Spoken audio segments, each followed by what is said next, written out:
Tujuan praktikum ini yaitu 1. Membuktikan bahwa bunyi berasal dari benda yang bergetar. 2. Mengetahui pengaruh panjang mistar yang bergetar terhadap bunyi yang dihasilkan. 3.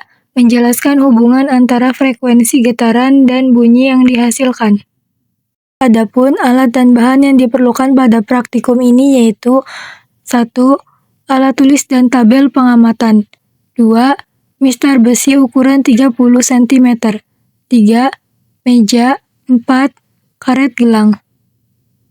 Bunyi merupakan energi yang dihasilkan oleh benda yang bergetar dan merambat melalui zat perantara seperti udara, air, dan benda padat. Getaran adalah gerak bolak-balik suatu benda secara teratur melalui titik keseimbangan. Tinggi rendahnya bunyi dipengaruhi oleh frekuensi getaran. Semakin cepat suatu benda bergetar, semakin tinggi atau nyaring bunyi yang dihasilkan. Sebaliknya, semakin lambat getaran, semakin rendah bunyi yang dihasilkan.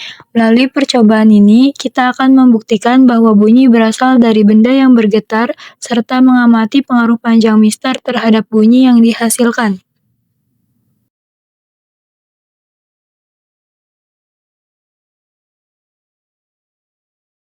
Percobaan pertama, mistar diletakkan di tepi meja dengan panjang bagian yang menonjol 5 cm. Saat ujung mistar digetarkan, terdengar bunyi dengan nada yang relatif tinggi. Percobaan kedua, panjang mistar yang menonjol diperbesar menjadi 10 cm. Saat digetarkan, mistar tetap menghasilkan bunyi, namun nadanya lebih rendah dibandingkan percobaan pertama. Percobaan ketiga, panjang mistar yang menonjol 15 cm, bunyi masih terdengar dan nada yang dihasilkan semakin rendah.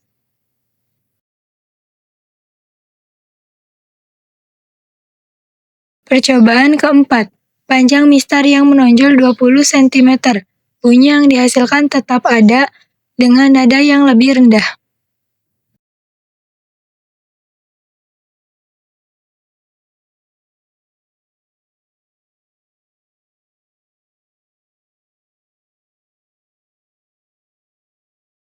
Percobaan kelima, panjang mistar yang menonjol 25 cm, bunyi tetap terdengar dan menghasilkan nada paling rendah dibandingkan panjang mistar sebelumnya.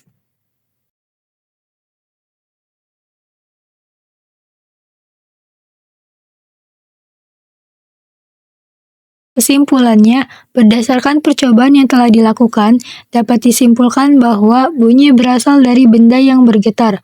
Hal ini dibuktikan oleh mistar besi yang menghasilkan bunyi ketika digetarkan.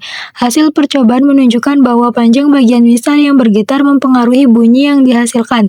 Semakin pendek bagian mistar yang bergetar, semakin cepat getarannya sehingga bunyi yang dihasilkan semakin nyaring. Sebaliknya, semakin panjang bagian mistar yang bergetar, semakin lambat getarannya sehingga bunyi yang dihasilkan lebih rendah.